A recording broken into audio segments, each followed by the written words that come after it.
শিক্ষার বিভাগেও আমরা ভালো নাই। আমাদের বাচ্চা কাচ্চাদেরকে এখন উল্টাপাল্টা শিক্ষা দেওয়া হচ্ছে।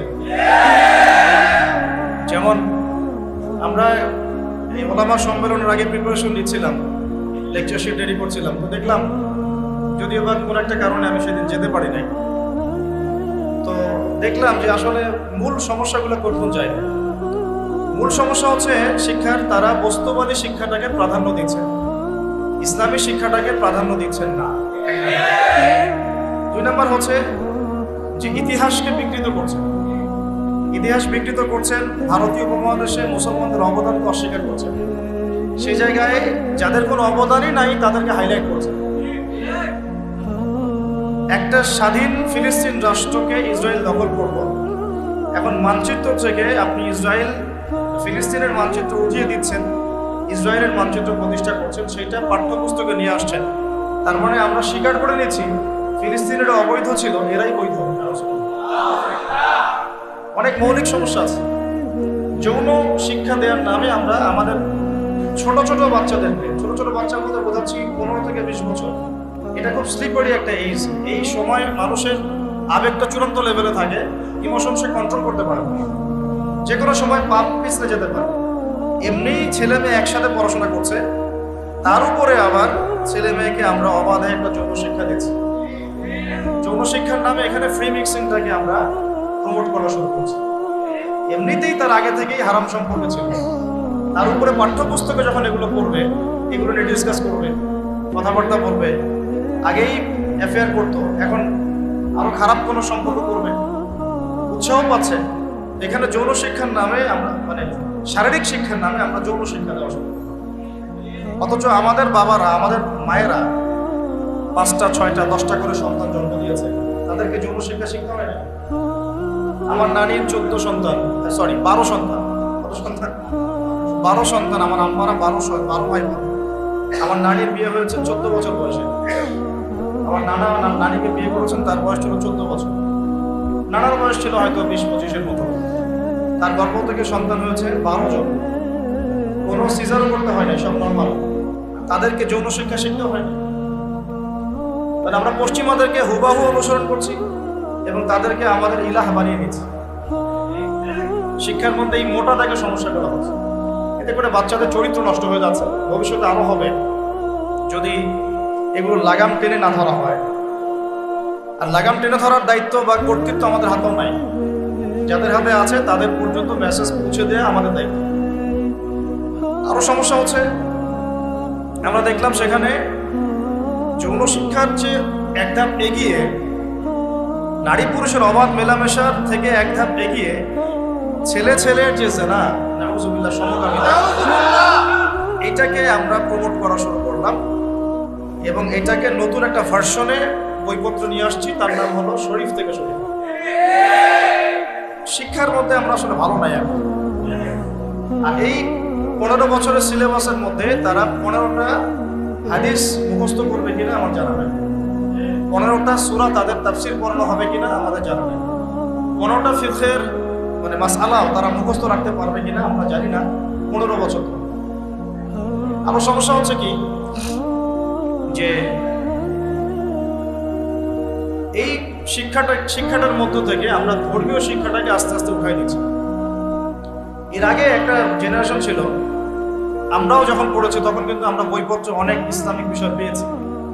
আকীদা ছিল, ঈমানের বিষয়গুলো ছিল, উসুল ছিল, ফিকহ ছিল, মাসলা মাসাইল ছিল, এমনকি কবিতা সাহিত্য এগুলোর মধ্যে মুসলিমদের ভূমিকাগুলো ছিল।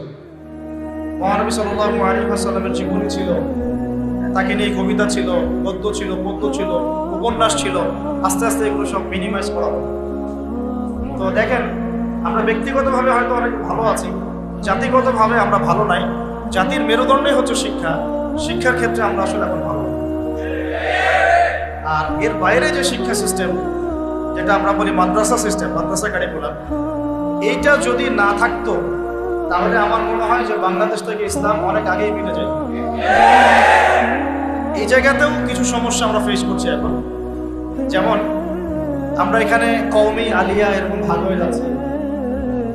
তারপরে কোনো ক্ষেত্রে আমরা আমাদের নিজেদের বুঝটাকে প্রাধান্য দেওয়ার জন্য সিলেবাসটাকে আমাদের মতো করে সাজাচ্ছি।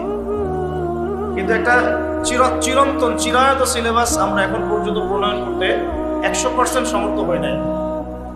কি সিলেবাস? যেটার মধ্যে ইসলামিক এবং জেনারেল শিক্ষার একটা সমন্বয় থাকবে, এরকম সিস্টেম কিন্তু আমরা এখন পর্যন্ত মানে উঁচু লেভেল থেকে বাস্তবায়িত হতে দেখিনি।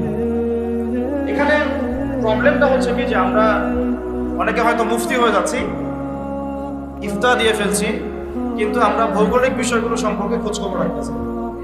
অর্থনীতি আমরা খুব একটা বুঝতে পারছি না, বেশি ওয়ার্ল্ড ইকোনমিক্সের কথা বলছি। তারপরে গ্লোবাল জিও পলিটিক্স আমরা বুঝতে পারতেছি। আমরা কোনো কোনো ক্ষেত্রে এই বর্তমান বিশ্বের সংকটগুলো মোকাবেলা করতে পারতেছি না। কোরআন হাদিস আমাদের হাতে আছে, এটা দিয়ে আমরা ওয়ার্ল্ডকে চ্যালেঞ্জ করতে পারতেছি। এদিকে কিন্তু কোরআন হাদিস আমি শিখছি, এটা কিছুটা সংস্কারের দাবি রাখে।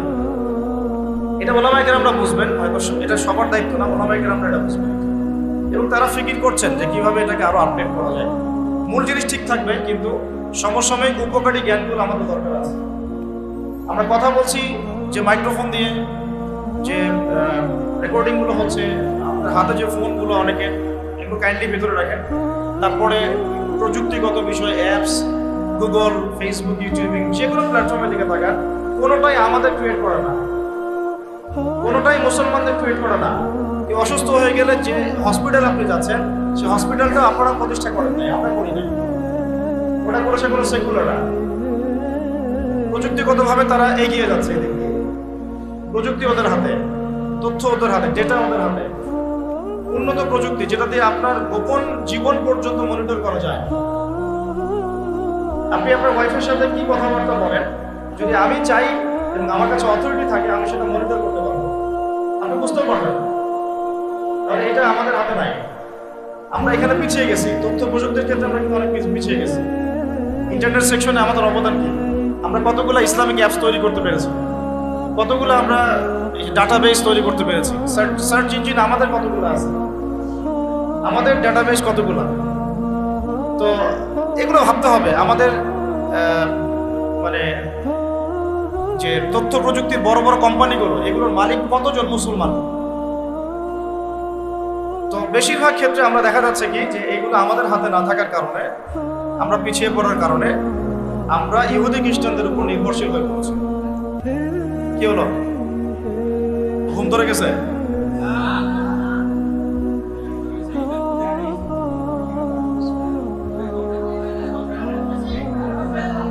আচ্ছা ঠিক আছে, সমস্যা নেই, হাজত থাকতে পারে।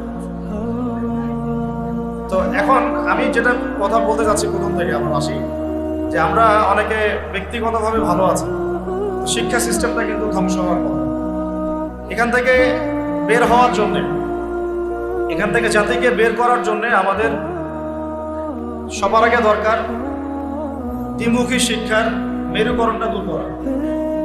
দ্বিমুখী শিক্ষার মেরুকরণটাকে দূর করতে না পারলে আমরা আমাদের জাতিটাকে নিয়ে শঙ্কিত।